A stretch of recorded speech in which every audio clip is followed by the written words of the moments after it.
you're not used to seeing us this often, so don't ever say you're getting sick of us. You wanted more content, we're giving you just that.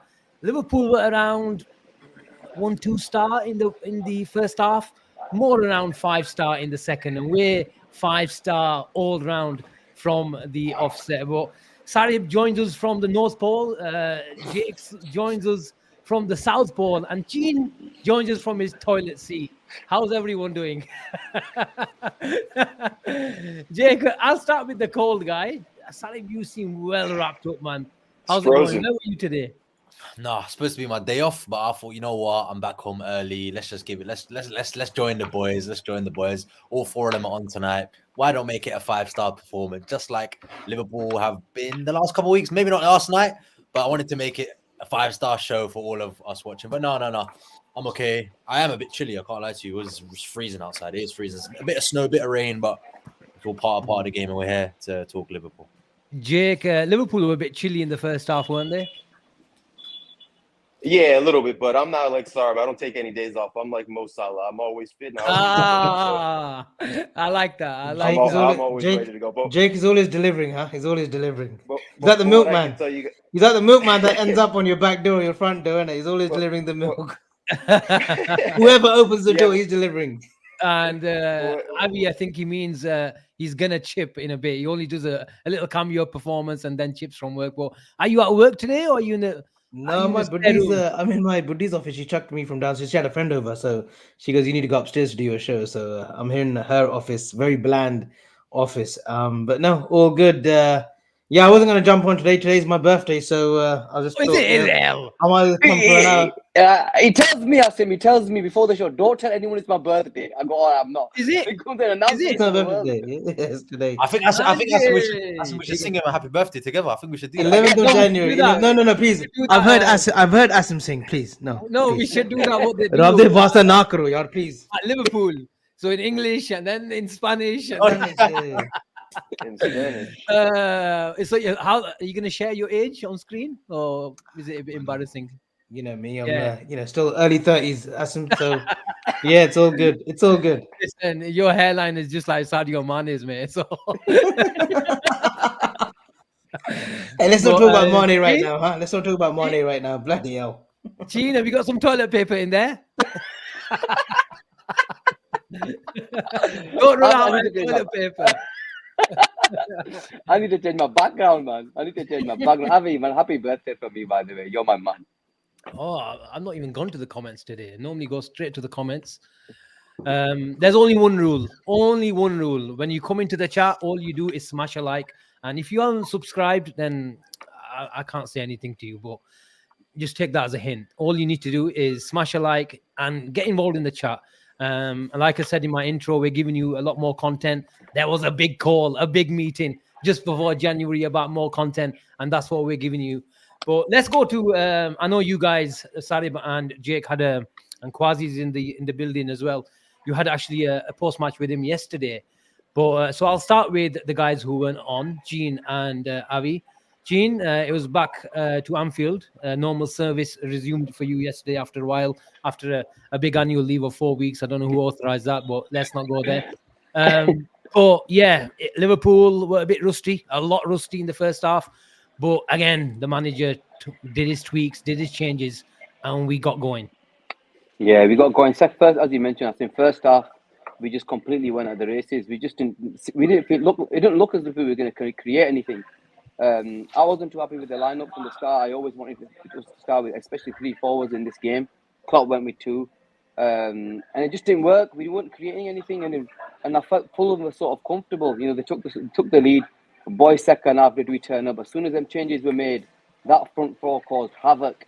I felt as though Fulham sort of tired towards the last 30, but boy, Darwin, Gakpo, Jota, them 3 especially, that trio. Riaz had a decent game as well, but them 3 were just causing chaos. And I thought Jota, especially in that hole, I think was brilliant. You know, there's going to be so many players that we have to give shout-outs to, because yesterday there was some, you know, with our backs against the wall, there was some big performances from the lads. Avi, we normally go back to the lineup. I know it's a bit boring, but we like to stick with the sort of routine. And we discussed it. We did a few previews for the Fulham game. were there any surprises for you? Did you expect anyone starting that you really wanted the team, or you thought Klopp won't go for? What you saw in the first lineup in the starting 11? No, I wasn't surprised at all. I thought it was relatively the kind of team that I expected. I was on obviously Quasi Bold TV, big up Quasi, who allowed me to come on his channel. So we did a show and I said like, look, Conor Bradley would probably take that right back berth. He will probably start there, and then we had Joe Gomez on the left, and then obviously Gravenberch, McAllister, and Jones. And I thought Elliott was going to get the nod on the right hand side of the front three. I thought Nunes was probably going to be rested. I thought Gakpo would come in, but no, he went with Jota and Diaz on the left. And no, I thought the team was certainly good enough to be comfortable. But as we know with Liverpool, sometimes, well, most of the time this season, we do like to concede first and then work ourselves harder in the second half. But no, there was no qualms from me in regards to the team selection. Jake, Liverpool, he's talking about comfort. I thought Fulham were really comfortable for the first 45. Everything was being played out in front of them. It was too easy. Harvey Elliott was really, really deep. And I can remember you mentioning on the preview that you want Harvey Elliott to make play. He was trying to make play, to be fair to him, but he was in areas that it was just way, way too deep. The whole structure for me was wrong, and it was too easy for Fulham.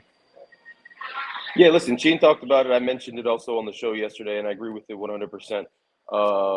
Essentially, you're playing with two forwards. When he's picking up the ball in those deep positions, and you're only playing with two forwards up front, it's going to make things that much more difficult. And we talked about it on the show leading up to the actual match. We talked about how important we thought it was to have Darwin play on that left-hand side to give us a little bit of that chaos, if you will, that playmaking, that creative kind of spark. And we obviously were missing that in the beginning of the match. So I think when you kind of combine having Harvey start as a forward and then also not having Darwin on the field at the same time, that's what you kind of get. Yeah, 100%. Gene, Sarib, was it all about the changes for you then? That Gakpo and Darwin. But what do you think was wrong with Liverpool in the first half? I don't know. I always bring this word up, and I know you lot don't like this word. I don't like this word. A lot of Liverpool fans don't like this word. But I think it's a mixture of having half our team out and complacency.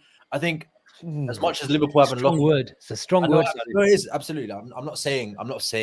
Well, we are complacent. I'm saying it could be a sense of complacency. It could be a sense of thinking we're far better than the opponent. But no game's easy in a season, no matter where they are. Gene, you're on mute. Anyway, carry on. I'll You can interrupt me. Give me a little. Come on, man. Carry on. He's got his body armor on tonight, Gene. He's ready for anything. Oh, I'm ready. I'm ready for the shot. Shots. No. I'm not saying that. I just think He just did. I didn't agree with the lineup. I didn't agree with the midfield lineup because we sat on the show 2-3 days ago. Now we spoke about who's going to play in that midfield, and none of us had Ryan Gravenberch playing on the right hand side of midfield. We thought it was ludicrous for Klopp to do something like that. Maybe Avi did. Avi's. Oh, bloody hell! I thought Avi put his hand up to speak. I mean, my one in the lottery. Can you I thought Avi's been a good boy. I know he's at work, but Avi, were you putting your hand up to speak there? Listen, are you stupid as well, Asim? I told you I'm in my wife's office. I'm not at work. Okay? Please. And I'm trying to be respectful to the brothers today. Listen, I did say Gravenberch. I'm coming on side. I don't think complacency is the word, but I think it's not the word. Maybe it's not. It's an idea. I'm just throwing little things out there to maybe start a conversation. I don't know. I'm not saying Liverpool are complacent at all. I'm not saying that's not what you just did. That's what you just said. No, I said it could be. I'm not saying they are. It could be. It's a conversation. I'm not saying they are. I'm saying it could be. Avi? Just like I was expecting performances from 2-3 big players that didn't perform on the night, and they were rightly hooked off. After the second half, Gravenberch, I was expecting more from him. But again, I tweeted it as well early hours of this morning.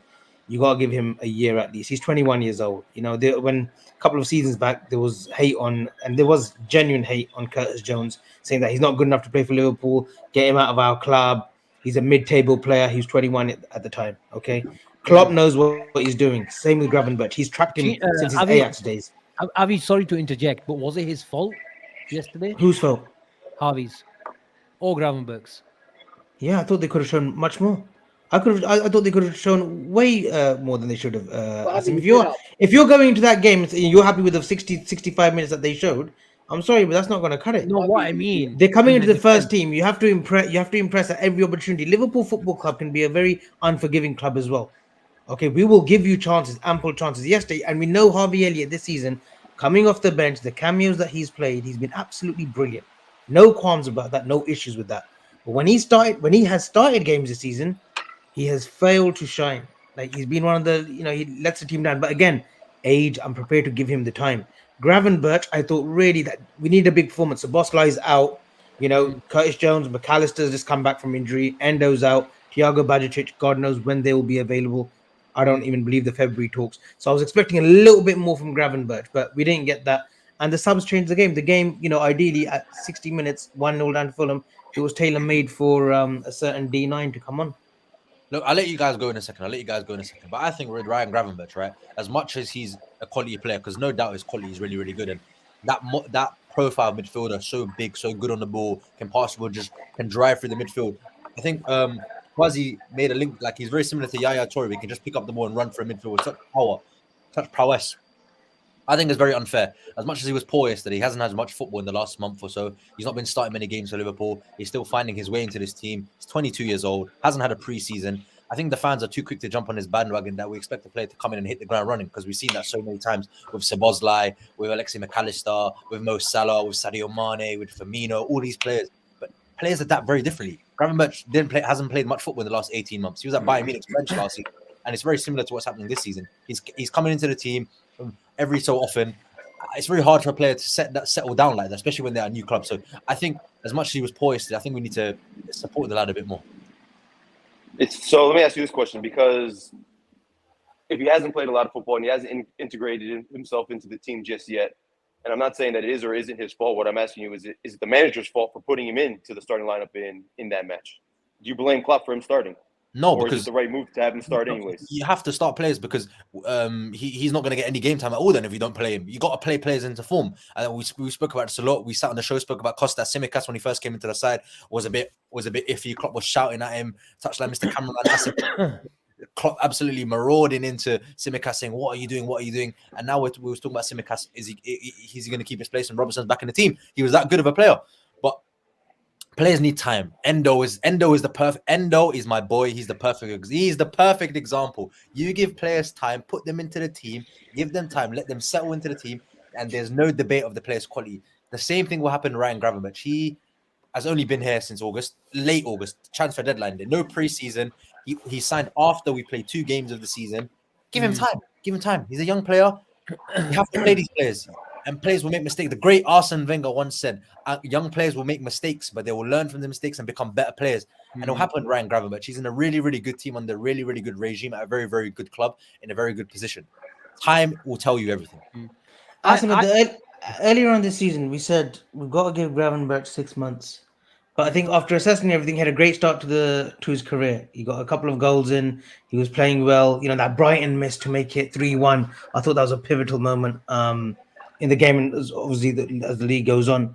But I think we've got to give him a year. Let him bed in this season. He has missed a lot of football, and I get all that as well. But I thought yesterday, I was just a little bit disappointed in him. And I've put a tweet out saying, in his defense, Evan is in the building. Hello to Evan.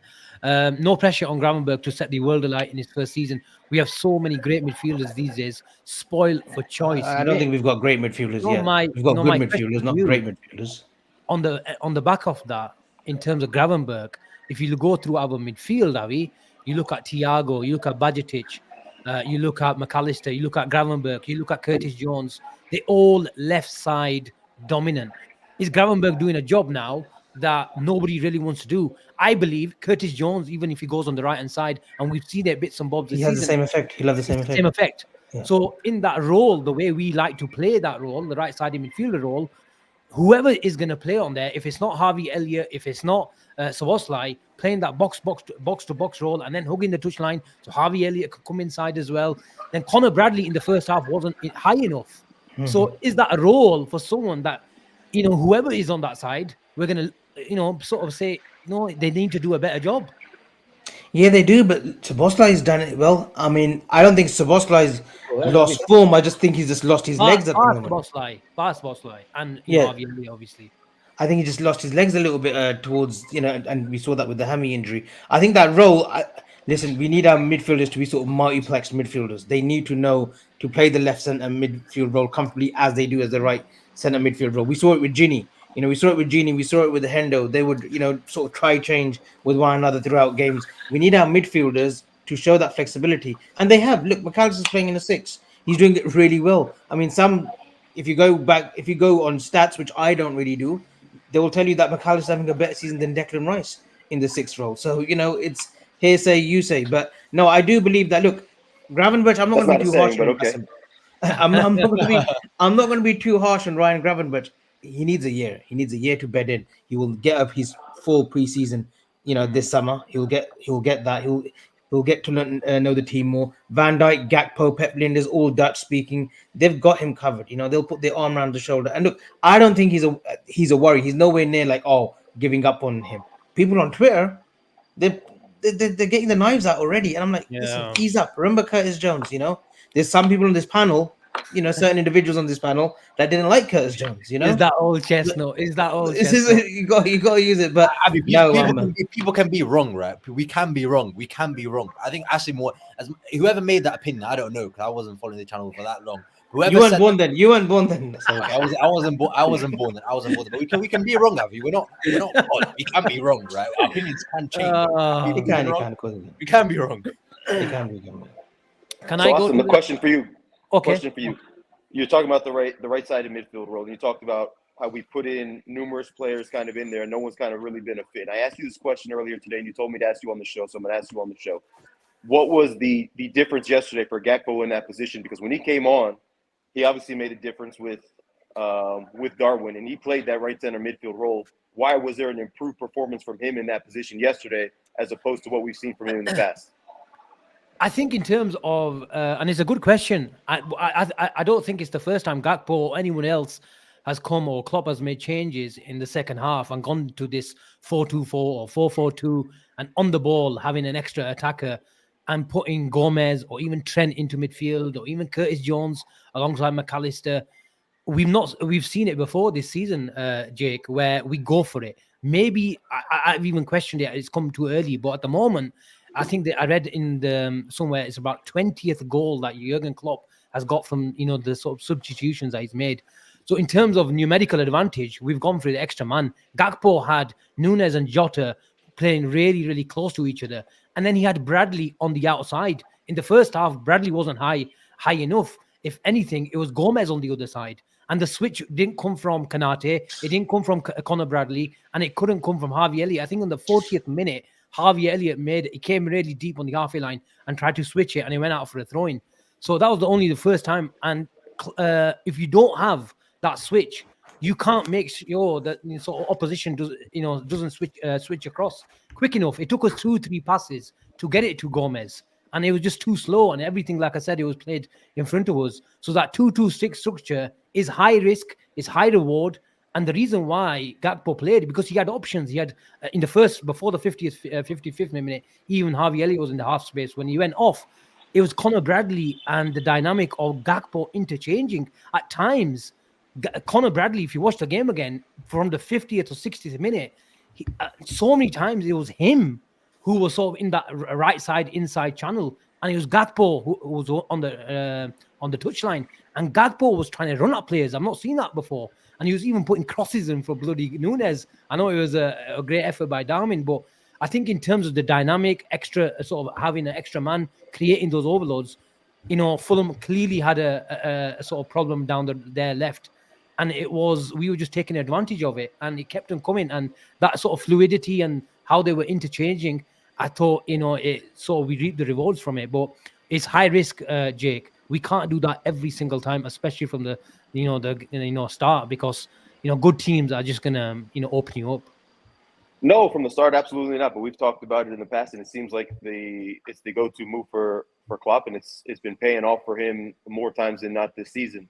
Not to make excuses for the guys that didn't perform, but if you put everything into context as far as what we've discussed so far, you're talking about Harvey, you're talking about Gravenberch not performing in the first half, you're talking about Klopp making these numerical adjustments and having an advantage numerically in the second half when Diaz and Gakpo come on to make things a little bit easier going forward. Not to mention you have Diaz, excuse me, I said Diaz, I meant Darwin.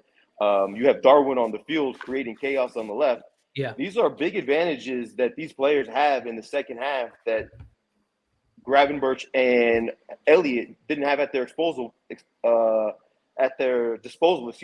they were on the field in the first half. So they're getting criticized, and they should be criticized because at the end of the day, you have to perform. And I'm not making excuses for them, but in context, as far as what you're describing, you have to understand the difference of the situation that they're put in versus the situation that Darwin and Gakpo are put in when they're on the field.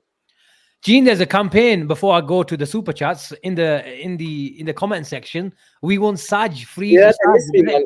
They missed me, man. What can I do? I've been away for 4 weeks. What do you expect? There we are. Gene, what do you want to say? Tell me what you want to say. Oh, wait. 1 second. Saj Nunes equals Captain Chaos. Yeah. No. Honestly, what can I say, Asim? You think you guys have covered it in terms of what could have actually changed and why Klopp went with the system that he did? If I look at, you mentioned in terms of why it worked, Jake. Another thing with me was the first half. Like you mentioned, there wasn't any attackers. There was always a massive gap in between, and Jota's role in the second half was pivotal because the way he dropped behind into that space he gave, and then he was into the half space. Every time he received the ball, he was able to run at the defense, and he did that numerous times. And look, yesterday's performance, Asim just mentioned it was high risk because it was like Asim mentioned it in his tweet. It was like a 2-2-6 that we are our fullbacks were even more so was Bradley. He was pushed further forward, and we did sort of go for it. So look, you got to give Klopp a lot of credit for that. But my issue again was the starting lineup didn't work for me. And that was my biggest issue with Klopp's selection yesterday. And you asked the question, Jake, is that on Klopp? It probably is, because it was plain sailing to see as soon as that lineup came, a load of Liverpool fans, not just me, we questioned that lineup thinking, where's our creativity going to come from? Number two, look, I get it that he's come out and said, he was feeling cramp in the game before, so that's why he didn't start Nunes. But I think he should have gone with Gakpo at the start because at least it gives us a threat. Because Harvey Elliott on that side just doesn't work. He has to, and another thing you mentioned, Gravenberch on the right hand side. We actually had the player that could have played there. Harvey Elliott could have played there, and Gakpo would have gone into the 9. So that would have been too light though. With Jones and Elliott, I don't think that works either though. Yeah, that's fair. I get that, but then you say you have to give players chances. When we moved so many players out of their favored positions, we moved Gravenberch, who likes to play on the left, out of position. You move Elliott, who wants to play on the right, out wide. Another player that's out. It's always going to cause you some sort of problem, and it did. So, Avi, how do you play Harvey? How do you play Harvey in the midfield if it's too late? You can't play him there at all. Who do you partner him with if it's not Jones? You have to partner with him with Jones. Look, I've always. He's saying you can't partner him with Jones. I'm not. Look, Avi. I've said it. I've said it out quite a few times. I'm not Harvey Elliott's biggest fan. Doesn't mean that I want him to fail at Liverpool either. And this season, off the bench, he's been absolutely brilliant. And I've held back, but I want to know where we fit. And this, I was going to ask the question to you. Asked me the question, Jake. I was going to ask you to Asim. I don't know where Harvey Elliott is in 2 years' time in this Liverpool team. Squad player, yes, and if he's happy to be a squad player, no problem. But when he gets to that age of 24, 25, where is the longevity in Harvey Elliott in this team? Do you think he can build a bit of natural physicality and become a, dare I say, the most important thing that he lacks in his development, and I think it's going to be detrimental to him in becoming a top player, is pace. You either have it at a young age. Bernardo Silva is not blessed with pace. And I know what you're going to say. He's a whole different. He's a whole different ballgame. He can be a pocketful player. He can be a pocket player. Yeah, he can do that. If he can do that, great. And he's shown that when he's come off the bench, he can be that. We saw that Crystal Palace cameo, gets a goal, but he was like working that channel, working off the right, coming in a little bit, passing it off to Mo, Trent, using Trent as well as that deploy. But I don't know where he is. Can he be as good as Bernardo Silva? I don't know. Bernardo Silva, his ceiling. Of course, it's early days. And Bernardo Silva is what, 28, 29. I just don't know with Harvey Elliott. I was probably with you with Harvey Elliott. I probably said it on camera as well, where I thought, where am I going to see this player in 2-3 years' time, especially in that maybe 4-3-3. But actually, you know what? The conventional 4-3-3 probably suited him, where we had Fabinho and Thiago protecting him, and he do his thing in the sort of right-sided half And he was space. brilliant up until that Leeds game. The way literally his foot was like hanging off, he was brilliant in those first sort of 6-7 games. Mm. You know, he was good, but I just don't know. I just don't know. And I know Evan is He's the biggest sort of soccer god. Big up soccer god. No, got to do a show soon. Stop making excuses. How many of the top 10 midfielders of all time were blessed with incredible physicality? Half.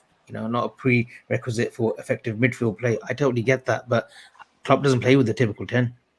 But Avi, look, I'm not concerned if he doesn't make it into the first team. If he keeps developing, it's only a good thing for Liverpool. And I still believe, especially this season, I'd probably say Harvey Elliott, when he comes on the pitch, we probably play better football in terms of ball retention. It's just, sort of keeps it ticking.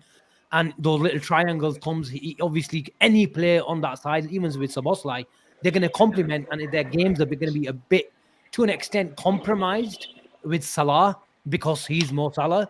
So, but, step by step, and if he can continue this, making these improvements, then we have a player there, no? Yeah, and like Kieran Thorne said, Harvey Elliott would work out in a 2-6s role for me in a pivot. And I tell you why I'm not shaking my head at that. At Fulham, when he first came onto the scene as a 15-year-old, it's the season they got relegated. He actually played in the 6 for in one game he came off the bench and he played as a 6, albeit it was probably like a 15-20 minute cameo. But again, Klopp's team, he demands physicality in that midfield 3. Curtis Jones is 6 foot, McAllister's touching 6 foot, Szoboszlai is 6'1". Endo's probably a little bit short of 5'11". He does expect, big presence in that midfield. I don't know if Elliott fits in that mold of a midfield. Look, fair play what you're saying, but I think that the cop makes a valid point. Somebody put his comment. He goes, he's made a massive impact on the bench this season. What else? I'm not denying. I'm not denying.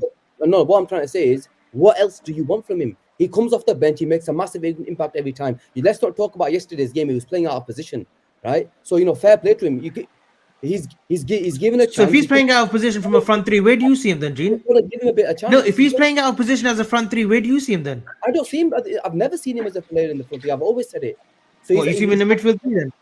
If he does play, he plays on the right side of the midfield. That's his position. I'm not saying he's going to become a starter for Liverpool, but I think we have to be slightly, be slightly patient with him, because whatever he's doing well. He has been in great development, like Singer the Cop says, over the last 12 months. Every time he comes in, he's an impact player. He's won us a few games this season. So we got to lay off the back. Maybe we will see some sort of improvement over the next 12 months, because he has made improvements already. It's like Curtis Jones. So I wrote him off. I'm not going to be the first one to admit I did. I didn't think he was Liverpool quality 12 months ago, 18 months ago. I didn't think so. He's proved me wrong. Elliott might be the same. He might bring in. Yes, he doesn't. He might not have the physicality, but he gives us something completely different in the midfield. He might not become the Bernardo Silva. Even if he becomes 60% of Bernardo Silva, that's enough for me, because that shows me. Yeah, still a decent player there. Exactly. This shows this player is talented, because he has got the attributes. And look, I just want to reconfirm, like, I don't want him to fail at Liverpool Football Club. I want him to have a career at Liverpool Football Club. You can see how much it means to him. You can see how much it means to him. But look, let's see where he is in 2-3 years. You've joined Sarib on the discontent bandwagon. Between you two guys, we got a bandwagon full of players that are discontent. Gakpo, Harvey Elliott. When are the transfer requests coming in? You guys are not going to let this go. You keep saying I said Gakpo should be sold. I did not say that. I said it's hard to keep 5 attackers happy, and in the long run, it could be a problem. That is what I said. You can clip it all you like. Okay, let's go to our regulars, especially when it comes to super chats. Big up selection. Thank you very much for your super chat, mate. Elliott did what Klopp wanted. Look for runners behind. There was none. And aid build up. He did that. Klopp just played the wrong attackers, which affect what Elliott could do. Attackers were passive. I think everyone's sort of agrees. He was playing the Harvey Elliott role from a Mo Salah position, and it's not going to work, especially in the first half when your right back is not high enough.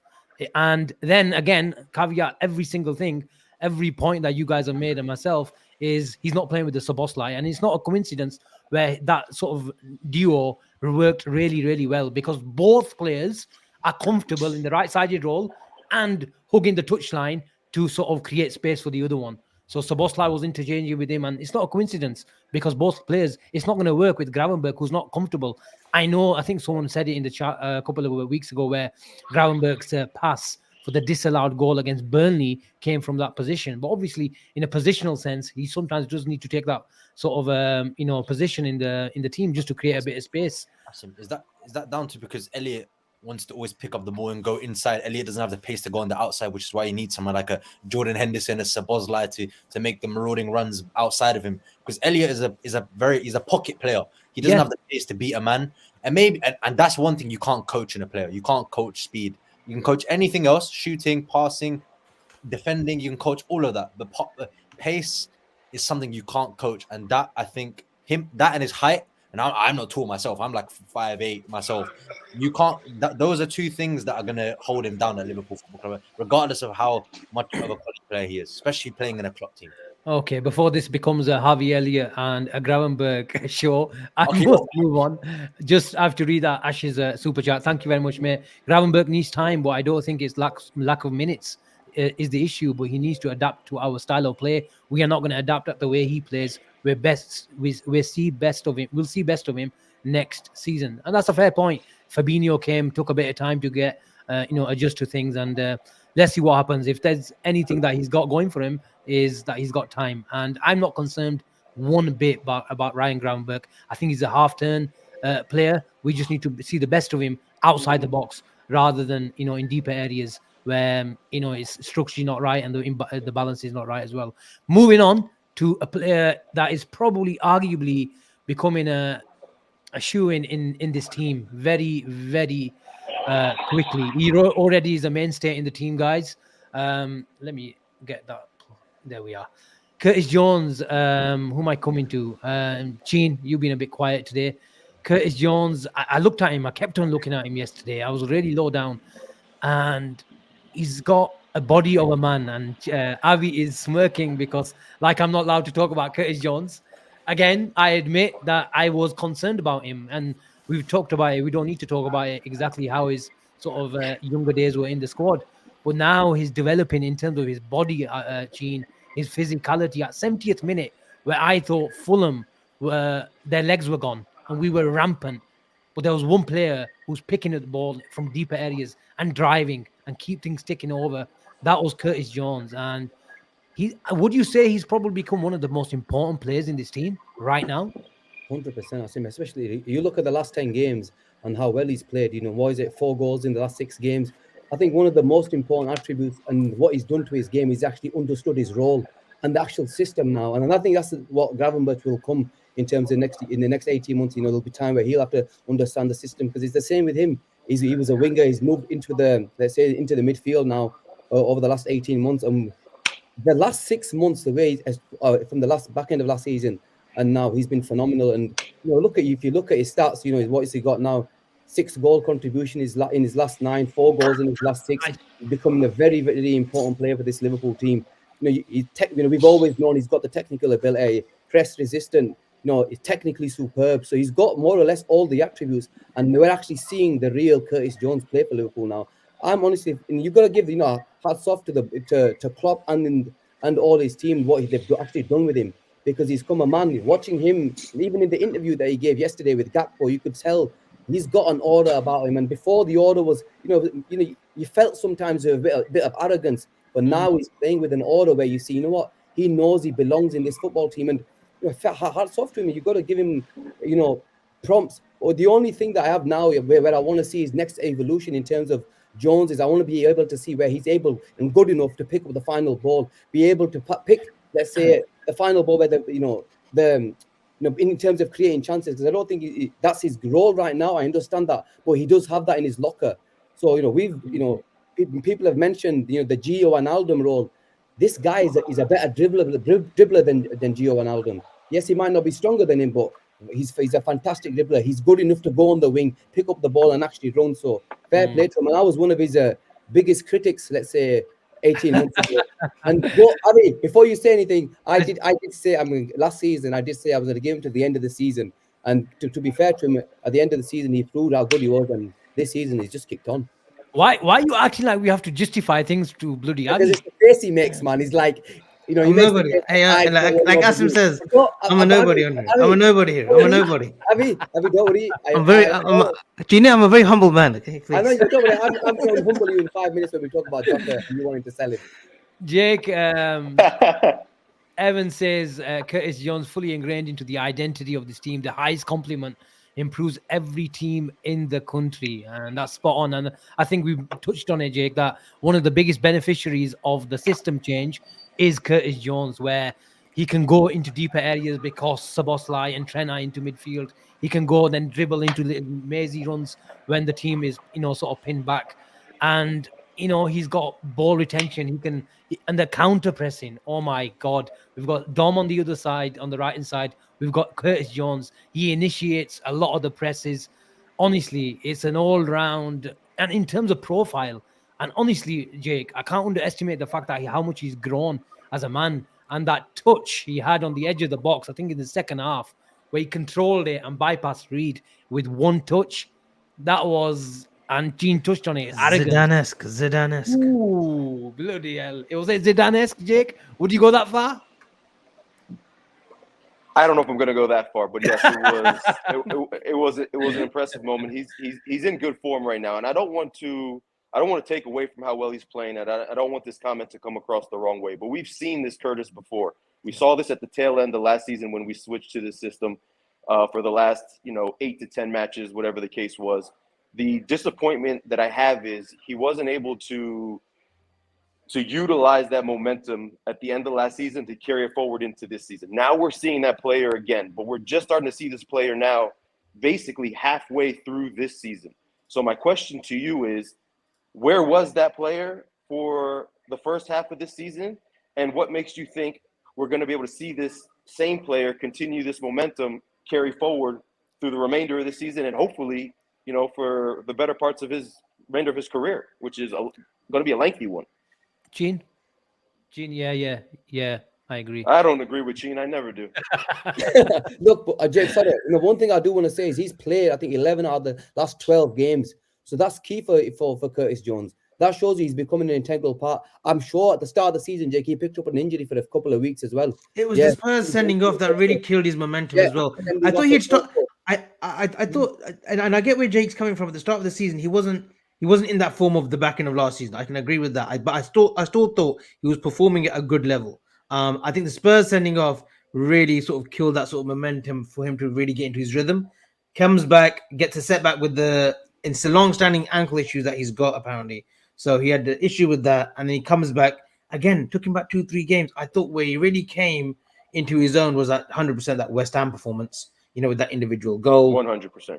And then he, the back end of in the league as well, 2 performances after that, and especially sort of yesterday as well. The Arsenal game, he was superb in the draw at Anfield, and even in the away game, the FA Cup tie, he was very good as well. So I think few things have sort of dented his momentum, but for me, the biggest key is his consistency and the availability. If he can get rid of these sort of niggling injuries, similar to what Konate gets, every so often he gets this niggling injury, with his hips or his hamstrings, where it slows him down.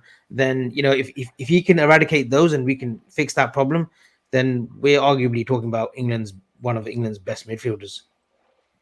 Yeah, listen, I mean, the form that he's in right now, you asked the question if he's one of the most important players on the team. I mean, it depends what you mean by most important. Is he the top 2, 3, or 4? The answer to that question is no.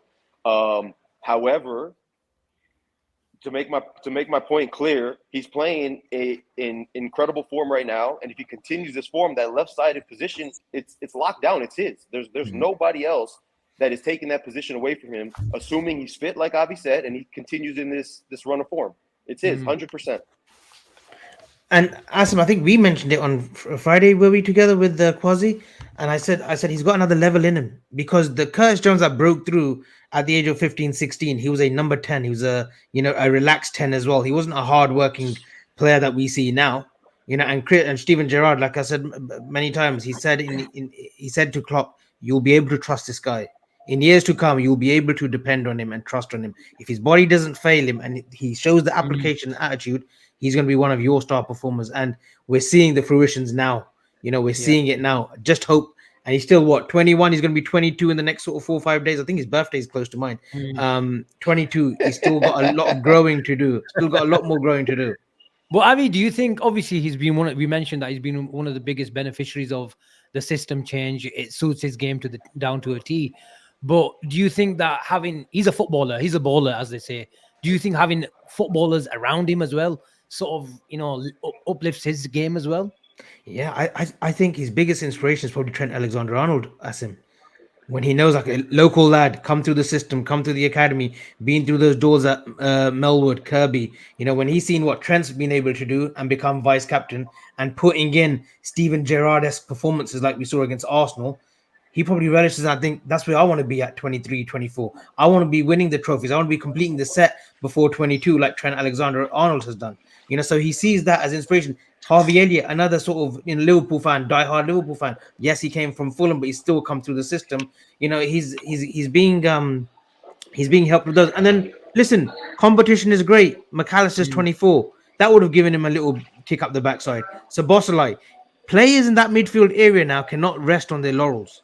They know that if they don't perform, if McAllister don't perform in the six, Endo is there who can do a job, more than a job. He's shown the quality. Thiago's there. If he comes back, Bajicic will definitely get his body right, and he will be in the right frame of mind where he will be a regular for this football club, in that sixth role. So there's competitions for places, and who knows, we probably will end up getting another midfielder in, say, in the summer as well, to provide more stiff competition. Probably a young midfielder as well. So they're all on their sort of toes, and that's how it needs to be. That wasn't the case last season with Hendo, Fabinho, and Thiago. They all knew that they were always going to start. Their bodies failed them, but they didn't have that competition. They didn't have anyone, who thought, what, it's okay. We can put in probably like a 5-6 out of 10 performance because Naby's going to come in. And Naby was injured for most of the time, or James Milner. Now there's a real threat in that midfield area. But is that an Avi exclusive? Sorry, Asim. Is that an Avi exclusive? Liverpool are going to be in for a young midfield in the summer. Is that an Avi exclusive? Is that a blue chip exclusive for us? I think that's just general knowledge. You sure? Just general knowledge. General knowledge. Well, Sarib, if you look at the WhatsApp groups up and down the country, why is he still a bit of an enigma? Curtis Jones, or even someone like Alexis. That are these sort of players appreciated? Don't get me started. No, I think that's what I was pressing that button. I knew he'd come in. I don't think so. Jake, you seem eager to take this one. I think I should let the man himself take this one, and I'll give my opinion afterwards because you seem adamant to give your opinion. Are we getting into McAllister? If that's the topic, you can go to McAllister if you want. Why aren't these sort of footballers appreciated? Do you always want to see the hospital? What do you call them? The hospital pass, Hollywood balls. Hollywood balls. For fuck's sake, hospital passes. That's when it goes wrong. That's when you don't belong part. You're not part of this channel. Okay. You've been learning that elsewhere. God knows where you've been going. Hospital passes. I corrected myself for fuck's sake. Hospital passes. Listen right now. I won't even mention Hollywood right now. Let's not mention even Hollywood right now, please. First of all, McAllister can produce the Hollywood passes. We saw it last time versus I believe it was Fulham, if I'm not mistaken, that he produced the Hollywood ball. So he has that in his locker. As far as McAllister is concerned, this is I don't know if it's a polarizing topic or what. I do know that the people are split on how he performed last night, but let me just tell you how it is, because I watched him very closely yesterday. And when I mean closely, my eyes were basically glued on him, and they were glued on him for a reason. Number one, I'm not the biggest fan of Endo. For some reason, he's become this cult hero at this club, and I appreciate him as a player. He played well, but he does not bring half of what McAllister brings to the table to this club. And it has been evident since McAllister has returned from his injury. As far as his performance yesterday is concerned, if you want to knock McAllister for the set pieces, by all means, knock him. They weren't very good. You're comparing him to probably the best set piece taker in the entire world in Trent. So, okay, fine. So be it. We're missing him in that regard. However, when you look at the way he performed in the sixth position yesterday, was he perfect? No, absolutely not. However, what I talked about yesterday is where the improvements came. If you look at the way he played, really for the better part of his entire Liverpool tenure, which has only been 5 or 6 months, he's been getting bullied off the ball, and he hasn't been physical enough. And players have been playing him physically. They've been getting away with it. He hasn't been getting fouls to go his way, and he's been turning the ball over. McAllister, that is. Yesterday, Fulham tried the exact same thing, and there were multiple occasions. There's that video clip that goes on Twitter right now where he's pushing Paulinho around. He wins the tackle, and moves the ball upfield. That was one, literally, out of 5 that happened yesterday that I saw. It's not just one. It was 4 or 5. Paulinho and other players on Fulham, like I mentioned yesterday, tried to bully him around many times. They weren't able to take the ball off of him. Was he 100% in his pass accuracy? No, he was not. Yes, he turned the ball over on passes once or twice, so he wasn't perfect. However, when it came to physicality, the improvement that I saw from him yesterday and the craftiness and the exquisiteness that he showed on the ball to get rid of the ball when he has 2 or 3 players on him trying to be physical with him to take the ball off him and they weren't able to do it, I'm telling you right now, if he wasn't the man of the match yesterday, there weren't 2 players that were better than him. If you want to make an argument for Conor Bradley, sure, go ahead and make it. He was fantastic yesterday. But there weren't 2 more players that were better than McAllister yesterday. In my opinion, he was absolutely fantastic, and I'm thrilled with having him as our 6th, and we're not going to bring in another 6th. So you guys can forget about that right now. There was a comment. I think you're probably the right person to take that. Kieran Thorne, he says, disagree with that entirely. Endo has surprised me with how good of a footballer he is. Takes the ball on the half turn and it's progressive passing only slightly less than McAllister. I don't have stats to back up my argument, but there's absolutely no way that his progressive passing is anywhere close to McAllister's. There's absolutely no way. On the ball, there's not even a comparison between Endo and McAllister. This is my opinion. I don't have any stats to back it up. This is me watching these 2 players play. But there's no way Endo's half the player that McAllister's on the ball. Just to interject here, Jake, are you saying that you don't rate Hendo, or you just prefer McAllister to the 6th than Hendo? I do rate Endo for what he is. He's a good squad player. He's a player that provides us with some depth. He's a player that provides us with some bite off the ball. He's solid, and he makes us a little bit more strong defensively. However, when you're talking about the full package, he is not the player that McAllister is. The thing that I saw McAllister doing yesterday that I just described, he cannot do. The ball that he played against Fulham, against Newcastle, when he's got Jota free, when he put Jota free for the penalty. Newcastle, yeah. No, and I think that's better corrected. Yeah. Because I think people are thinking that you don't rate Hendo. Endo's come in and done a job. Listen, has he surprised us all from his move from Stuttgart, from a relegated team in Germany? And has he surprised us all? I think all 5 of us can say he has. And we appreciate. But you saw a lot of him, did you? I knew he was better than Prime Busquets. I knew that already. Come on. No, we all know that Endo coming in, we were all skeptical. Came in, he's done more than a capable job. He's been brilliant. In my eyes, in my opinion. But at the moment, who do I prefer? Hands down, I prefer Klopp's brain right now. McAllister is Klopp's brain, literally. He will run everything through him. He will give him the tactical instructions. Asim might tell us otherwise because he records the game live there and then with his camera phone. And anyway, anyone giving Asim stick, you can come to me, okay? When Endo's played Liverpool unbeaten in the Premier League. Do you really think we actually should give them any? We're unbeaten in the Premier League with every single lineup we have out there. Not true. We lost at Spurs. Endo didn't play. Yeah, we didn't lose that Spurs. That's fake.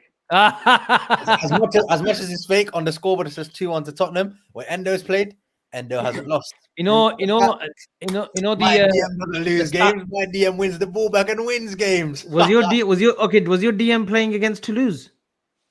Away. Away 3-2. You can't. Must have done. I bet you can't remember. We start Premier League. I think Endo, I think he suited those games where you needed a guy who likes to go. But like Jake said, McAllister likes to tackle. But I think all those websites that have these pre-assist, so the term pre-assist, I think you need the pre-assist to the pre-assist for McAllister, because I think it gets brushed under the carpet. What I mean is The amount of times he'll play that You're ball. blowing Sheen's head off. He's had enough of these No, pre-assists. Now you're talking Pre about assist is the biggest. It's the hideous. I mean, It's the for biggest fuck's joke in football. Pre assist. If we're no, it's counting not. pre Because the assists amount now, of times no. that he sets us That's off. why people in are transition. shining off Harvey Elliott's bollocks because of this pre-assist Abi, bollocks. Bullshit. It beats how many It- times no. this season you just go back and every time McAllister's playing, the amount of times he plays that ball when there's a loose ball and we set us off to the counter attack, and it bypasses 2-3 people. He's sometimes in a bit of a pickle. No, I agree. And You don't have to sell me on it. I'm with you on this. Asim. The- You have the to sell these guys on it. Everton You've the blown Everton Sheen's game, head prime off. example when he sets off Nunes for Salah. Prime Yeah, example, and he totally set off Jota against Newcastle for the penalty. I totally understand that, but if we're gonna start looking at No, pre-assists and there's for fuck's columns sake, there it was for an that bloody it was an on Wikipedia exaggeration. pages, You know then what I meant, God man. help us all. Sarib, I think Endo needs a defense. I'm his biggest defender. And that's why I I come am, to you. I am the Endo defense league. That's what I am. That's what I am. Any slander on Endo, I'm there first and foremost. What you're trying to say is McAllister in the 6, you prefer him over Endo in the 6, is what you're saying, Avi? Yeah. Jake, is that what you're saying? Right now, I prefer no. You go agree 100%. You go with McAllister as a 6 right now, Why? ahead of Endo if they're both Why? fully fit. Why? Yeah. Listen, Why look, are you looking from for what support? from what I've seen, Why are you from looking what for I've seen, support? Sarib, from what I've seen, McAllister's a big game player. He's a World Cup Because winner. he makes a few. He has This isn't shown even an he has argument. shown his Line. tactical flexibility being in that 6. Listen, that doesn't mean I'm raining parade or I'm drowning Endo here. I love Endo. So do I. Purely I the fact because he's Japanese first and foremost, yeah. Fair enough. And he's come in and he's done an absolute superb job. Heck, if McAllister was injured for majority of the season, say he got a bad injury, God forbid, and he was out for the rest of the season, I could put my hand up and say I trust Endo in that 6 for the rest of the season. 18 Here's a games to go. question, I Avi. trust him totally. Here's a question: do you see McAllister ever coming back to that left-sided role now? No, No, I think Klopp loves him in that DM role. I think he Yeah, does. loves him. I- I love him in the DM role. I'm not moving. How would you? And that shows you what a special footballer McAllister is. At Wigan, I'm talking about someone else now. At Brighton, he first started off in that sort of the first season as a 10. Then De Zerbi and Potter made that little switch as a 8 with Caicedo next to him, and then he had his runners. Who was it? Not Solly March on that wing on the left hand side, and then he had Lallana who came in eventually as well. So he's shown he can play 3-4 different positions in midfield. He's a special footballer. Doesn't get the recognition that he actually deserves. And if There's- anyone says before you go, Jake, if anyone says he doesn't carry the intensity, he doesn't have legs, possession adjusted pressures in the Premier League this season, Alvarez, Szoboszlai, Odegaard. Sorry, what was that stat? What was? Can you rename that again? Possession adjusted pressures. Okay, now. Yeah. What does that even mean? Fuck knows. He's got that from Chat GBT or something or AI or something, man. When you pressurize the fucking opponent. No, we might as well go. We might as well get Henderson and Milner back then. We might as well get Okay. Henderson and Alden back. Intensity is our Okay, identity. so- Can you read the book? So where is he on? You know what? I'm gonna stick Where Mo is- Farah. I'm gonna stick Mo Farah in our midfield because he's a Oh, runner. for fuck's sake. I'll stick Mo Farah in Asim, midfield. Alvarez. do you remember when we did an FB ref? Me and you were on a phone call and we were doing his stats at Brighton and they weren't looking very pretty, were they, last season? Yeah. McAllister. But it's a different ball game. When he went with Liverpool, it's the way he's been adjusted and molded into this Liverpool team, which makes him look better than Declan Rice. Statistically, better than Declan Rice. 3 players are in the top 7 for that stat in terms Curtis of Jones must be up there. no. Szoboszlai second only to Alvarez, Odegaard, Kulusevski, Darwin Nunes believe 5th, you Adingra, not João let him. Pedro, McAllister 7th in that list. Darwin Nunes is where? What was it? Fifth. What was the start again? Possession Pre-assist. adjusted pressures. Oh, it's pre-assist. Olympic swimming on the pitch. No, this is the pre to the pressures. This is when they do that first stride. You know that first stride they take with that right leg. That's that pressure first. I'm not gonna laugh. Is that a good way? Abby, Is look at this that a comment from segue to Darwin Nunes? Because we seem to be talking about Darwin Nunes on a weekly basis, on a daily basis. Are we going to talk about Darwin Nunes, what he brought to the team yesterday, Avi? All I will say is 8 goals. Is it 8 or 9 goals for the season? 10 assists. He's doing that Bobby role. Bobby was a 12, 15 goals a season with 8, 9, 10 assists. We're seeing it with Darwin Núñez. Bobby all in terms of his play. Again, maybe give me a heart attack, this lad. No, why? Bobby roll. Good. Look at the statistically. If you're going off by stats, he's producing the numbers. He's not getting us the high scoring. He's not 15 scoring. minutes where he says, "Oh, I don't like going off stats." He's not scoring 15. 15 minutes No, ago. I don't know. I don't go off by these pressures and all this crap. Of course I you don't. know. Yeah. Anyway, I don't. whoever's under pressure I don't is you, because mate.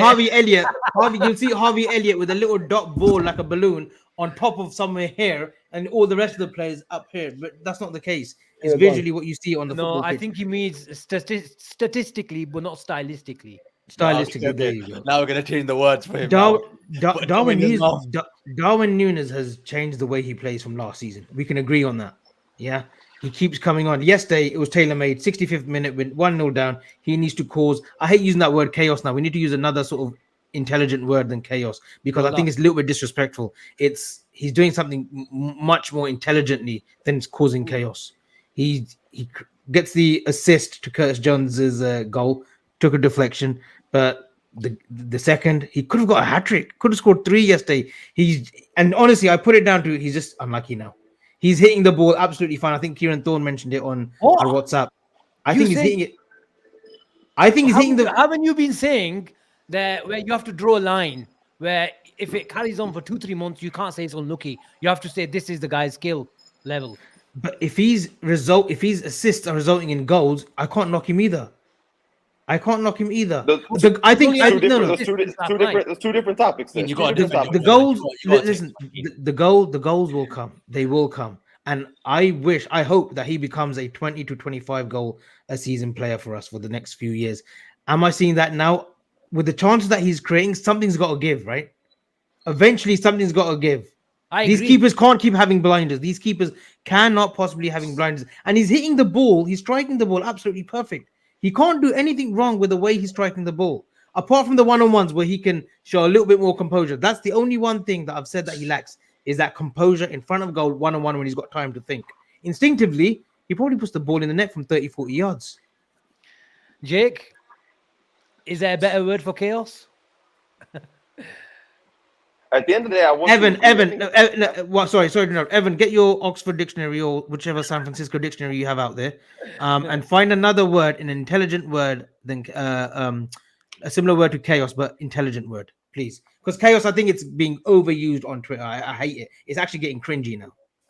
Oh. If you ask me, if I look at the word chaos in a sense as disrespectful to the player, I would tell you no. However, if you were to tell me that other people, look at it as a disrespectful term, I would agree with that. And I would say that's totally fine.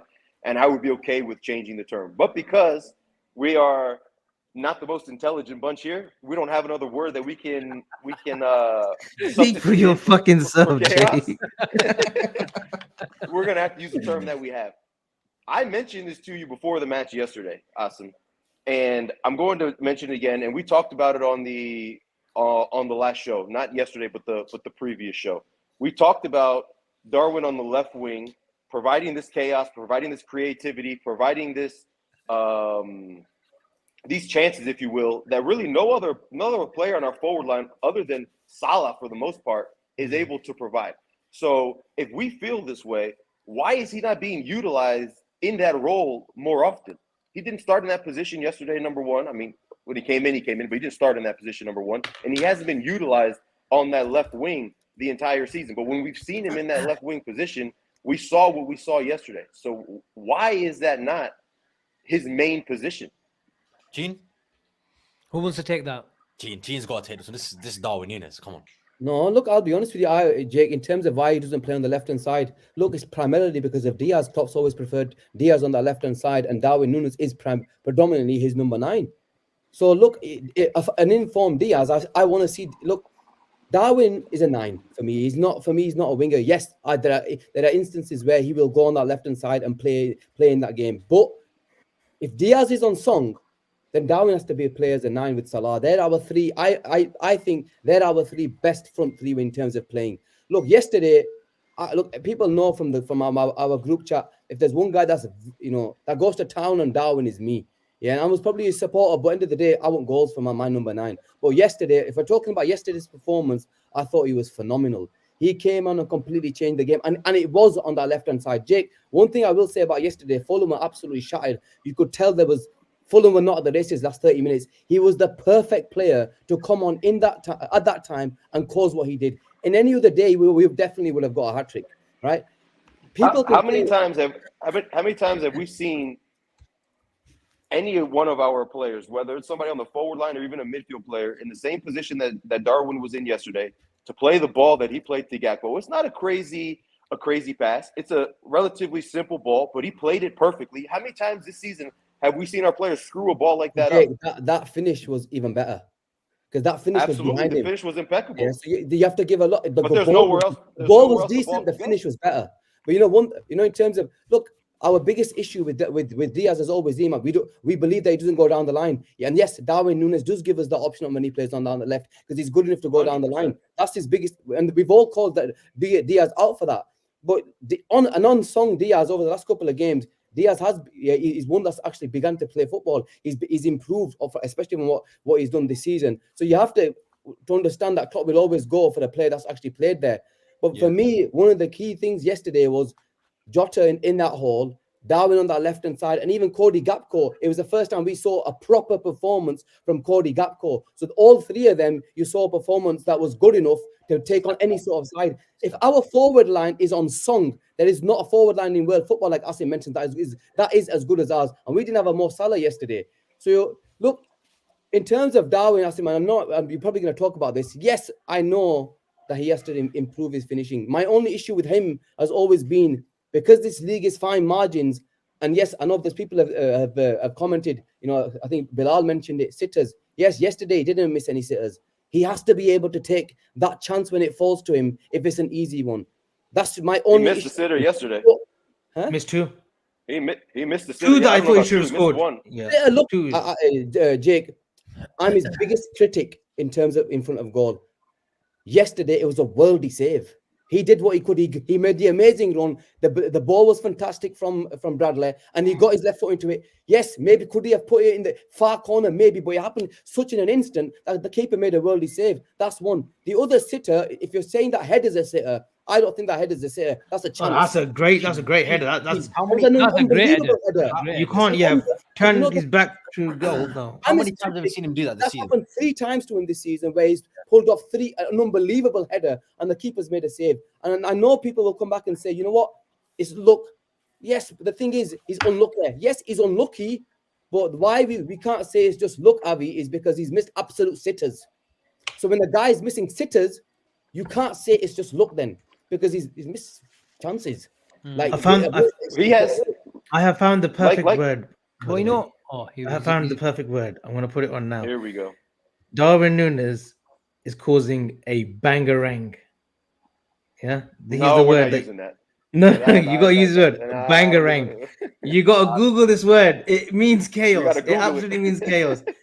Tell me if I'm lying, people. This word sums up Darwin Núñez. You come out with a word when nobody knows what it is. He's an absolute bangarang. So now we were looking for another word for chaos. Now we need to look at what this means. We were looking for an intelligent word. He found a dumber word than the I don't even want to put that in my Google search, Asim. Bangarang, brilliant. No, it's a legit word. It's a legit word. It's a legit word. Jake, I don't know why you're so adamant about Darwin Núñez on the left. You really like it, don't you? But look at Man City. Listen. Go ahead.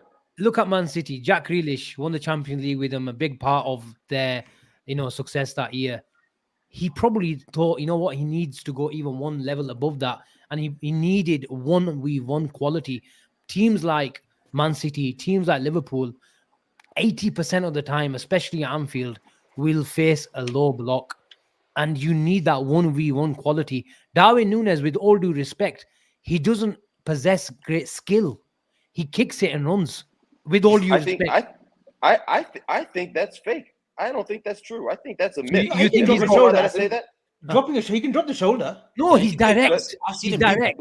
When the game's not stretched and you're facing a low. So when he block, creates space to take a shot, is that not a skill? No, it's a different type of skill. More like, going over the ball. Diaz, for example. Diaz has a lot more skill than Darwin Núñez. That's what I mean. I think he's more pleasing to the eye Diaz when he's running with the ball than Darwin Núñez is. He's a lot more Darwin natural Núñez is. taking someone on. Darwin Núñez will Let use me his ask you a pace question. more. Before you continue, let me ask you a question. Let me ask you this question. Darwin comes into the match yesterday. We're losing 1-0. We get the equalizer. It's 1-1. In your argument, he's not good versus a low block on the left wing. It's now 1-1. It's the 78th minute or whatever the case is. Is Fulham not in a low block right now, defending this 1-1 draw at Anfield? No, They're in a because low block. you yes have or to no? caveat They're that, in a low Jake. block, right? You have to caveat that with Jake is they they played. It wasn't a low block like Burnley or Bournemouth, for example, or if Luton Town. They've still come to play. It's a 4-2-3-1, a 4-4-2 in the press, like footballers like Pereira and these guys. But it's not going to be like this is a mid-table side. They're a decent outfit. They were looking to score even when they were 2-1 down, and they've got to come to their ground. But fair enough. My point is, he beats his man on the outside with his left foot, plays the pass into Gakpo, and Gakpo finishes it. This idea that he doesn't have skill was true last season. Last season, the level of skill that he was showing wasn't up to our caliber, 100%. He's on 10 assists right now, as Avi mentioned. 10. He's on 10 assists right now. In front of goal, 100% he needs to improve. However, he's showing an ability to create for others and provide assists. That's coming on the wing. Continue to use him there until he starts producing in front of goal. We know the reason, another two reasons why I don't want Darwin Núñez. Just we play with fluidity, and especially if he plays someone like with Jota, Jota who likes to come inside. I like that dynamic because then Darwin Núñez can go and hold weight and run. If he's gonna play with someone like Diaz, I know we're trying to transition Diaz into a more inside forward, but the tendency of a Diaz is gonna be a bit wider. So that's why I think Gene's point was valid. How's he going to play with Diaz? Also, Jake, before you go, is I don't want Darwin Núñez going that way. Diaz is a lot better tracking his man.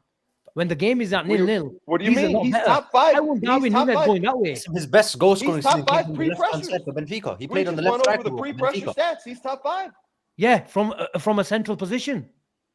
Yeah. Asim, when he exactly. played, I want him to pressurize the centre backs. I don't want him to pressurize the winger. But if he's more effective there, then why do we have to make him pressure the centre back? He's much more effective down the left than he is centrally. Because the game is stretched. I believe he's a better left winger, generally speaking, when the game is stretched. He allows us to stretch the game from the left hand side, which is not from the off. When teams are sat back. Hold on, guys. I just want to address someone. He keeps mentioning Junior Charles Mutendi. I believe that's your name. You got 2 double barrel names. Lovely. How do I join the podcast? I want to talk. You got to send your resume to Born and Red. Follow us on Twitter first. Send your resume to Asim or at Sajid Iqbal LFC. Although Sajid's position, he may take a bit of a what do you call hiatus. it? A hiatus or he's taking something. But yeah, send us your resume and then we'll consider you to come on a Saturday show, phone-in show. But yeah, thank you, Junior Charles Mutendi. Thank you, Junior Charles Mutendi.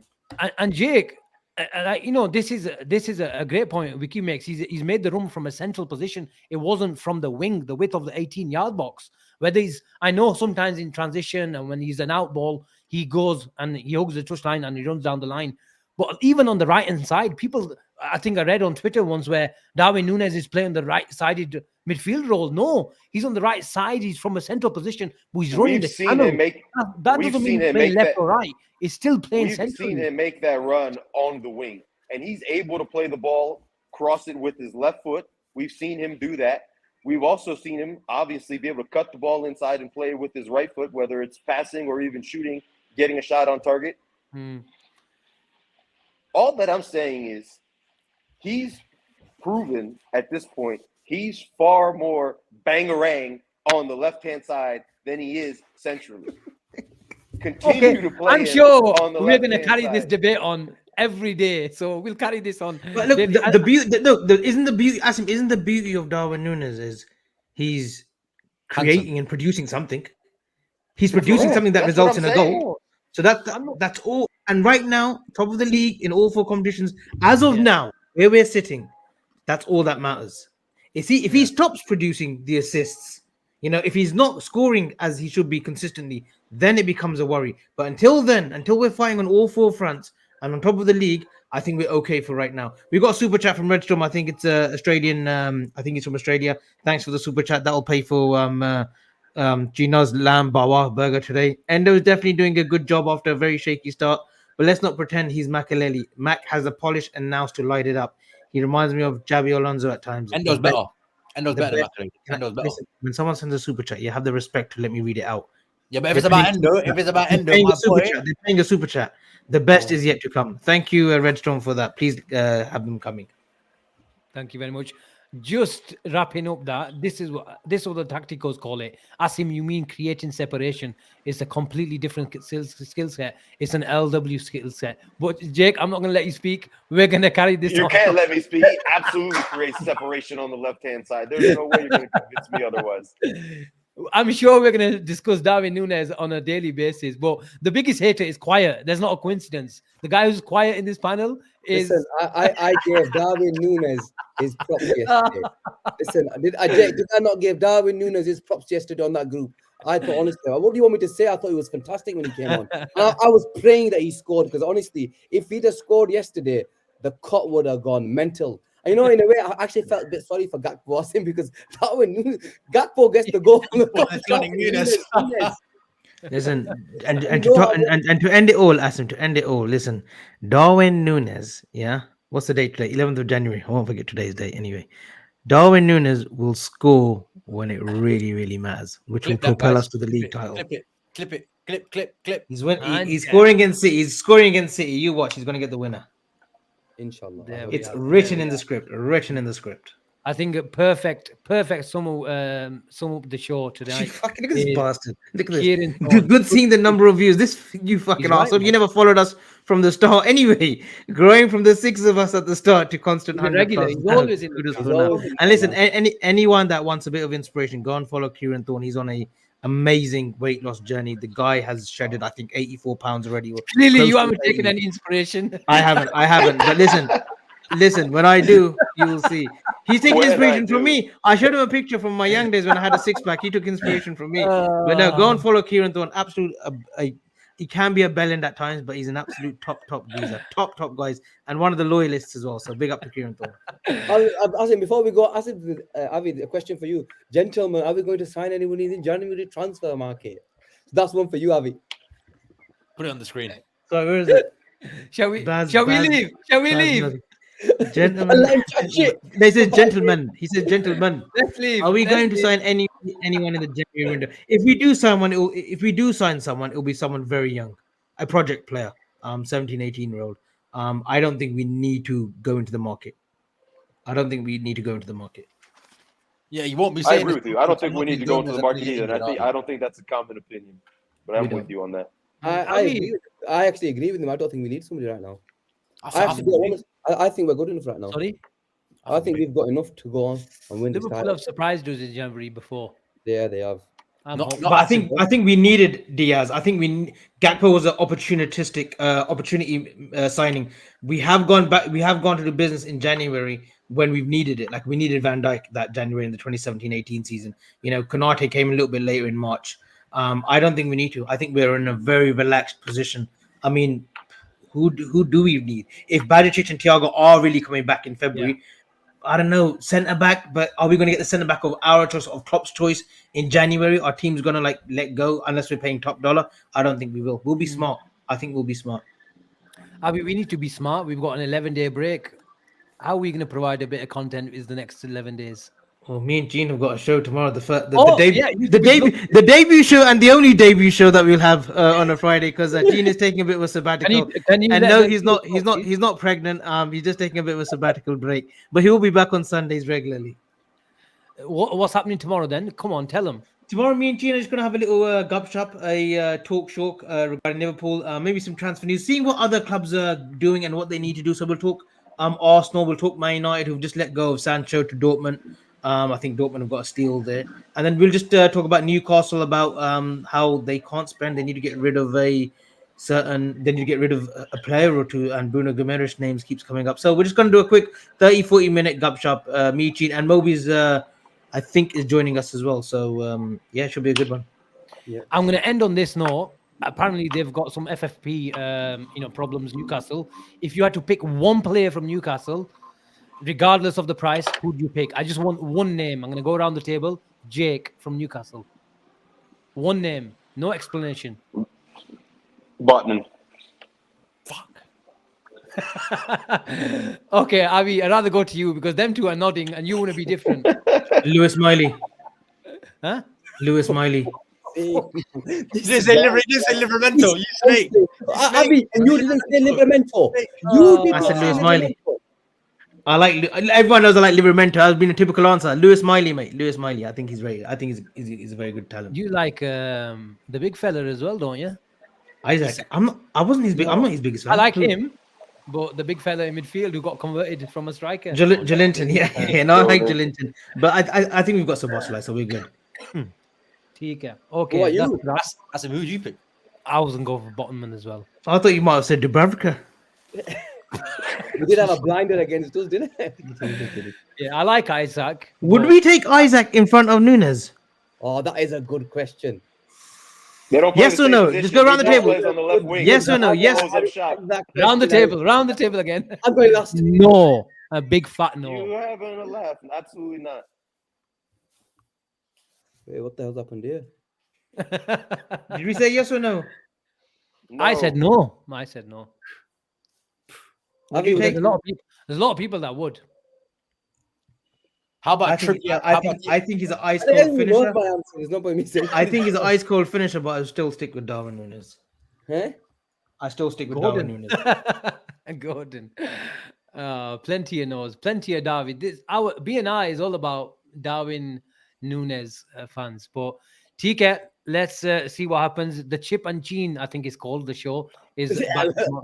It's just a show, normal show, man. That's what we call it, yeah. Chip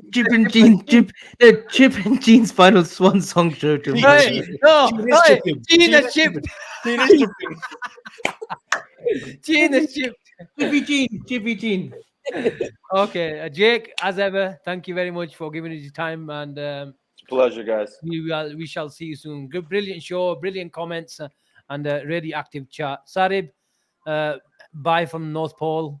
Gene, I'm not going to say that again.